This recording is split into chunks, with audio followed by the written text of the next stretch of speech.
અહીંયા જોઈ શકો છો આ એનું વાછોડું અને બુલના અને માહિતી છે એ ખોટી આપી એક ગાય પાછળ છે 5-10 આંખા થઈ જાય. અહીંયા આપણે તો એવરેજ સાચવીએ છીએ, એટલી બધી આપણી ચાકરી છે નહીં. અહીંની આપણે ઘણી વાર છેતરાણા છે અને જોઈ લો એનું એક ઉદાહરણ છે. જય માતાજી મિત્રો, સ્વાગત છે આપ સૌનું આજના એક નવા વ્લોગની અંદર. આશા કરું છું આપ બધા ઓકે રિપોર્ટ હશો. અને આજના વ્લોગની શરૂઆત જો જાહલબેનના ઘરેથી કરી છે, તીજભાઈના બંનેના.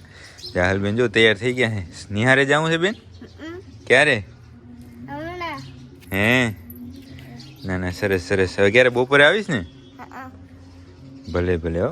અને હવે જાય આપણે પાંજરાપોર. અને પાંજરાપોર છે એ સવારના સવા ભગતનો ફોન આવી ગયો છે હમણાં થોડી વાર પહેલાં કે એક ગાય નથી વિયાતી, તો આવો ફટાફટ. અને તો ચાલો જઈએ આપણે પાંજરાપોર.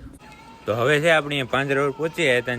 જે ગાય વિયાતી હતી એ તો વિયાઈ ગઈ. આપણે અહીંયા પહોંચે ત્યાં જોઈ શકો છો આ એનું વાછોડું. અને એ ગાય વિયાતી હતી પથારીની અંદર. ગાય તમને બતાવી દઉં, આ રહ્યા જો ગાય. અને એમાં શું હોય, પથારીમાં એવું હોય કે જે એકદમ નબળા ઢોર હોય કે જેમ બારેથી આવ્યા હોય કે ક્યાંય પણથી એવા હોય, એટલે તો શું પોતાનું માંડ કરી શકતા હોય, ખાઈ પોતે માંડ શકતા હોય. એમ તો એમાં પાછા વિયાય એટલે ડબલ દુઃખ. તો આ એનું વાછોડું છે, અહીંયા તડકે થોડી વાર મૂક્યું છે. અને ગાય અને વાછોડું બંને ઓકે રિપોર્ટ છે. અને ગાય તો એને ધવડાવી નહીં શકે, પણ હમણાં ભગત છે દૂધ લઈને આવશે એટલે એને દૂધ પીવડાવશે. તાજી વિયાઈ ગાય હશે ને એનું. અને બાકી વાડાની અંદર જો આજે ગાજરની નીણ થઈ છે. હમણાં તો ગાજર સારા આવે છે અને આખા વાડામાં નીણ થઈ ગઈ છે ઓકે. અને અત્યારે હે એ જે ગૌશાળામાં છે એમાં નીણ કરવાનું કામ ચાલુ છે, તો એ હમણાં થોડી વાર થઈ જશે. અને હવે મારી ખ્યાલ થોડી વારમાં જ છે માંદાવાળા ઢોર બધા આવી જશે આની અંદર. અને ગાજર ખાઈ લે પછી આપણે કામ ચાલુ કરશું. બાકી ગાય ઓકે છે અને વાછુડી ઓકે. અરે વાછુડું અને અંદર જો આ ગાય. તો આપણે છે થોડી વાર રાહ જોઈ, ત્યાં જોઈ શકો છો બધા ઢોર આવી ગયા છે અને મસ્ત ગાજર ખાય છે બધા. આજે ઓપરેશન ફેલ થઈ ગયું છે એ ગાય. સામે ઉબજ જો આજે આપણે બળદનું ઓપરેશન કર્યું એ બળદ જો આ એ ઓકે છે. અને ભગત છે એ ટ્રે તૈયાર કરે છે, કારણ કે આપણે થોડીક આજે ઉતાવળ છે એટલા માટે. અને આ પાડો નવો આવ્યો છે જો. અને ભગતથી પ્રેમ થઈ ગયો એને. ભગત આડાવરા થાવ તો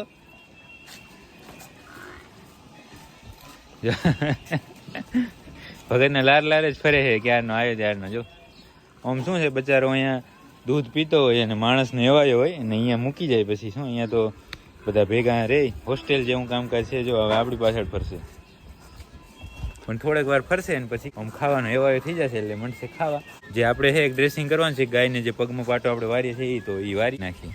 તો હવે આપણે છે જે એક બળદનું ઓપરેશન કર્યું હતું એને આયોડીન નાખી દીધું ઓકે. જો આ રહ્યો આ એને ઓકે થઈ ગયું છે. પછી અહીંયા ગાયને પાટો ઓકે વારી નાખ્યો. અને બાકી વાડાની અંદર રાઉન્ડ મારી લીધો. કાંઈ કોઈ ઢોરાની કાંઈ જરૂર નથી, બધા ઓકે છે, હેલ્ધી છે. તો હવે તો કાંઈ અહીંયા કામ રહેતું નથી. તો હવે જાશું હોસ્પિટલની અંદર અને ત્યાં કાંઈ બેસું, કાંઈ નવો કેસ આવે તો બતાવ્યું. તો પાંજરા પર તો કાંઈ નવો કેસ હતો નહીં. અને એક ગલુડું આવ્યું હતું પણ હવે એને 3 વાગ્યાનું કીધું છે, 3 વાગે વળી લઈ આવશે. એ એક હતું અને એના સિવાય બીજું કાંઈ હતું નહીં. તો આપણે આપણી ગૌશાળા આવી ગયા હતા. અને ગૌશાળાએ જોઈ શકો છો આપણે ઢોર છે એ જો વાટ જોઈએ છે નીણ નાખવાની. પોપટને જો બધી ફાંદે બધી જો અહીંયા ઊભી છે અને બધા ઓકે છે એકદમ. અને હવે આપણે વાત કરવાની છે કાલે મેં તમને જે જણાવ્યું હતું એ પ્રમાણે 1 બાય 1 આપણે બધા મુદ્દા લઈએ અને હું તમને સમજાવું. ઘણા મિત્રોને એવું હશે કે આપણી પાસે છે એ વ્રજ નામનો બુલ છે, તો એ આપણે કેમ એઆઈ કરીએ છીએ, બીજદાન કરીએ છીએ. તો એનું શું, એમાં તો ઘણા મિત્રોને એવું છે કે બીજદાનનો અમુક વિરોધ કરતા હોય છે અને અમુક કહેતા હોય સારું છે. તો હું મારી સાઈડથી હું તમને જણાવી દઉં કે બીજદાન એક એવી વસ્તુ છે કે તમે આપણું અહીંયા સમજો કે આપણી પાસે અહીંયા જે ગીર ગાયો છે બરાબર. અને અહીંયા ગીર ગાયોનું રાપરમાં અને મતલબ વધારે પડતું કચ્છમાં ગીર ગાયોનું ચલણ છે એ ખૂબ ઓછું છે. તો અહીંયા છે એટલા બધા આંખા કે હોય નહીં, સમજ્યા. અહીંયા છે કોક છે વધારેમાં વધારે 5 આંખા હશે આખા કચ્છની અંદર સારા. તો એમાં છે આપણે એટલું બધું છે સંવર્ધન કરી ના શકીએ. એટલા માટે આપણા માટે અહીંયા છે એ એઆઈ છે જે બીજદાન છે, કૃત્રિમ બીજદાન, એ છે ફરજિયાત આપણે એનો ઉપયોગ કરવો પડે.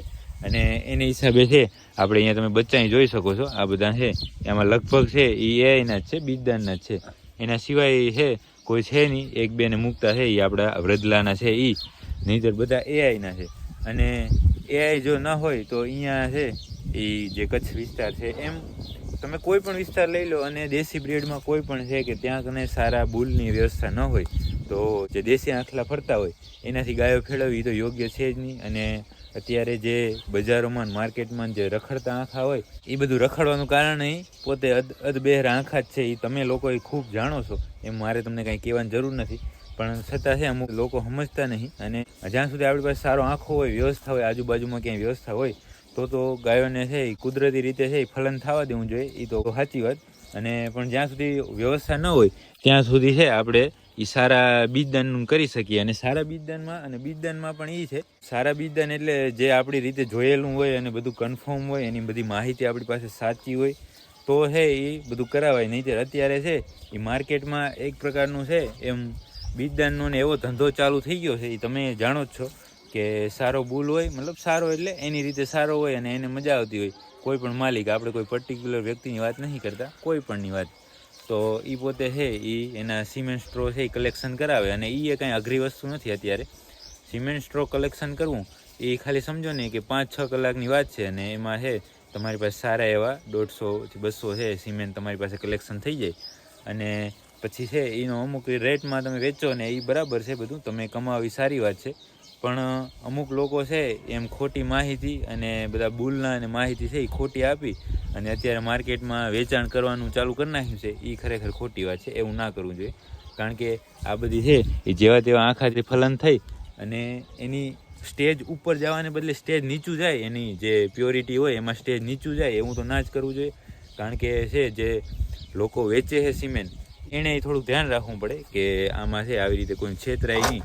અને એવા તો અત્યારે 10-15 આંખા છે જે અહીંયા ગુજરાતની અંદર કે જે એવું ખોટું કરીને વેચે છે. પણ આપણે છે એની રીતે સમજી જાય તો સારી વાત છે, નહીં તો ક્યારેક નામ સાથે આપણે બધી વાતચીત કરશું. અને એક વાત એ કે જો સારા આંખાનું અને એઆઈનું જે હોય ન હોય એ કાંઈ નહીં કે બુલ સારો છે કે નહીં, પણ જે એઆઈનું બચ્ચું અને કુદરતી બચ્ચું, એ બંનેની હું વાત કરતો હોઉં તો જેમાં કુદરતી બચ્ચું હોય ને એમાં એનો બોડી વિકાસ બધો સારો હોય, એઆઈનું થોડુંક છે નબળું પડે.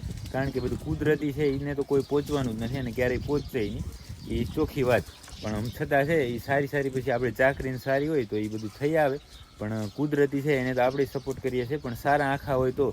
અને એક ગૌશાળાની અંદર છે તમારે અલગ અલગ છે બધી લાઇનની ગાયોને જોતી હોય તો એના માટે છે એ કૃત્રિમ બીજદાન છે એ એક સારામાં સારું ઓપ્શન છે. પછી શું છે, ઘણી ગાયો તમારી પાસે હોય તો કુદરતી ફલન થાય એમાં સારું, નહીં તો તમે છે એટલી બધી મહેનત કરી ના શકો એમાં અને ધ્યાન ના રહી શકે. અને જો એક જગ્યાએ તમારી પેક રહેતી હોય ગાયો ગૌશાળાની અંદર જ તો હજી થાય, નહીં તો બારી જો આપણી ગાયો જેમ બારે ફરે તેમ જો તમારી ગાયો બારી ફરતી હોય તો શું છે, ઘણું ધ્યાન રાખવું પડે આપણે.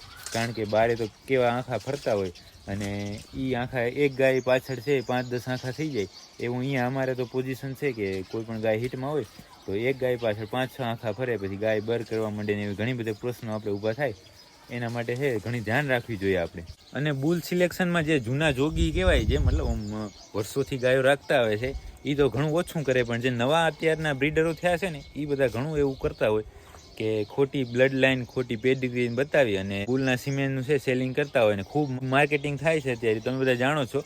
એટલા માટે છે મારી સલાહ એવી છે કે તમે પહેલાં તો સમજો બધી વાત કે લાઇન ક્યાંની છે, શું છે, એ તમને જે મજા આવે. આપણે એવું કંઈ લાઇનની વાત કરવાની નહીં, પણ બુલ ખરેખર છે એ તમે સમજો કે બુલ છે એ ખરેખર એને સાચી પેડિગ્રી શું છે અને આની બધી માહિતી મા બાપને બધા સાચા છે ખોટા એ બધું તમે સમજી લો. અને પછી છે સિમેન્ટ મુકાવો અથવા તો ત્યાં તમે કુદરતી રીતે છે એ ફલન કરાવવા લઈ જાઓ તો એ તમને જે મજા આવે એમ. પણ આ તો એક શું છે, અત્યારે માર્કેટની અંદર એટલું બધું પ્રમાણ છે વધી ગયું છે ખોટા ન્યૂઝનું ને આ તે ને, મતલબ કોઈ પણ સારું નામ કમાયેલો બુલ હોય કે જે ખરેખર સારો હોય અને એના બચ્ચાય સારા હોય, પણ શું છે માણસો છે એ ફ્રોડ કરી અને એની સાથે એની પેડિગ્રીને બધું મેચ કરી અને બુલ છે એ માર્કેટમાં હલાવી દે.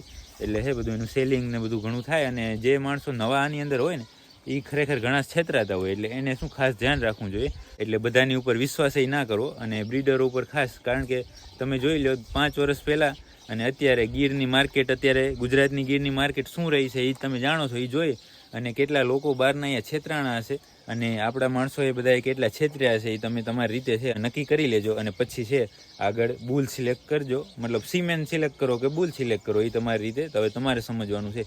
આ તો થોડુંક મને શું એવું લાગ્યું હતું કે માર્કેટની અંદર આવું બધું ખોટું થાય છે. અને પછી આનાથી શું ફરક પડે ખબર, કે જે નવા બ્રીડરો હોય ને જેને સારો શોખ હોય અને જે આમાં ગાયોમાં આગળ વધવા માગતા હોય કોઈ પણ પર્ટિક્યુલર બ્રીડમાં, પણ એવું કાંકરેજમાં તો એવું ઓછું છે હજી કે સિમેન્ટને એટલું મળતું નથી, કુદરતી ફલનમાં જ બધા માને છે. એ સારી વાત છે. અને એ રહે શું આખલા ને બધા છે એ જે કાંકરેજ બ્રીડરો રહ્યા ને એ જે ગીરની જેમ એવું નથી કે ઘણી બધી કિંમતો કરે ને એ શું અમુક જે બીજા માલધારી હોય, જે બીજા બ્રીડર હોય એને નહીં એવી કિંમતમાં છે એ આખલાને આપતા હોય છે. તો એમાં એટલું બધું આ ફ્રોડનું ને ઓછું થાય છે, પણ ગીરમાં ઘણું બધું વધી ગયું છે.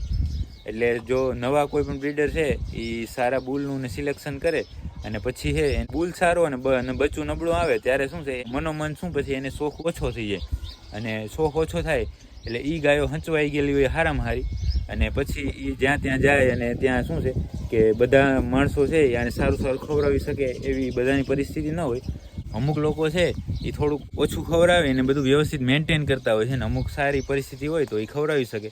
અને પછી સારી પરિસ્થિતિમાં આ જ ગાયો છે, માનો કે અહીંયા આપણે તો એવરેજ સાચવીએ છીએ, એટલી બધી આપણી ચાકરી છે નહીં, પણ આ ગાયો છે એ અમુક એવા માહોલમાં હાલી જાય કે જ્યાં આનાથી નબળી પરિસ્થિતિ હોય તો પછી ત્યાં હેરાન થવાની છે ને. એવું તો નથી કે આપણે જેવી સાચવે એટલા માટે આમાં છે એ ગાય પણ છે એ સરવાળે છે એ નુકસાનમાં જ છે, અને ગાયો હેરાન થતી હોય. એટલે ખરેખર આવું ન કરવું જોઈએ. જો તમને આ વાત સાચી લાગી હોય ને તો તમે કોમેન્ટ કરીને મને જણાવજો કે ના ખરેખર સાચી વાત છે. ને જો કોઈ સાથે ખોટું આવું થયું હોય તો એ કોમેન્ટ કરજો. એના શું છે આપણું જ્ઞાન વધે અને તમારા બધાનું જ્ઞાન આપણે વધારશું, એટલે શું આગળ જતા તમે કોઈ છેતરાવ નહીં. એટલા માટે કે હવે છે આપણું થોડુંક લેક્ચર ઘણો થઈ ગયો છે, તો હવે ગાયોને નીણ નાખી દઈએ અને પછી અહીંયા પાણી તો ભરેલું છે અને નીણ નાખીને પછી વાત કરીએ. તો તમે અહીંયા જોઈ શકો છો આપણે છે બધાને નીણ નાખી દીધી છે, અને નીણમાં છે આજે કટ્ટી નાખી છે, કારણ કે હજી લીલું કાંઈ આવ્યું નથી આપણી પાસે એટલા માટે. અને જે મેં તમને વાત કરી કે આખાનો છે એ આપણે ખબર ના હોય અને લઈએ તો એમાં ઘણીવાર છેતરાતા હોય છે. તો એમાં આપણે ઘણીવાર છેતરાણા, એવું નથી કે તમને આપણે સલાહ દઈએ એટલે કાંઈ નહીં, આપણે ઘણીવાર છેતરાણા છે. અને જોઈ લો એનું એક ઉદાહરણ છે આપણી જીવણી. આ જીવણીનો બાપ બ્લેક છે આખો, અને માં કાબરીને પોતે લાલ. હવે આમાં શું સમજવું કયો? એટલે એવું છે બધું, આમાં બધું સમજાય જેવું. એવી તો બધા ઘણા બધા ઉદાહરણ છે. બીજી વાત પછી આગળ કરશું ક્યારેક. બાકી આ એક મને એવું થયું કે ખરેખર માર્કેટની અંદર આ વાતની જાણ હોવી જરૂરી છે, એટલા માટે કરી નાખી. અને હવે છે પાણી અહીંયા તો ભરેલું છે, પણ ઓમ પાણી આવે છે તો બીજા આપણા હવાડા અને જે ટાંકી છે એ બધી ભરી નાખશું, અને એ ભરીને જાશું પાંજરાપોર. તો મળીએ સીધા પાંજરાપોર. તો પછી છે આપણે પાંજરાપોર ગયા હતા, અને પાંજરાપોર બધું કામ જે રેગ્યુલર હતું એ જ હતું, એટલે કાંઈ બતાવ્યું નહીં તમને. અને શું આમ પણ આપણો વિડીયો ઘણો લોંગ થઈ ગયો છે એટલા માટે. અને અત્યારે જોઈ શકો છો આપણે ઘરે આવી ગયા, અને અહીંયા મહેશભાઈની ગૌશાળામાં બેઠા છે. તો આજના વિડીયોને અહીંયા સુધી જ રાખશું. જો વિડીયો તમને પસંદ આવે લાઇક કરજો, કોમેન્ટ કરજો. મળીએ કાલના નવા વિડીયોમાં.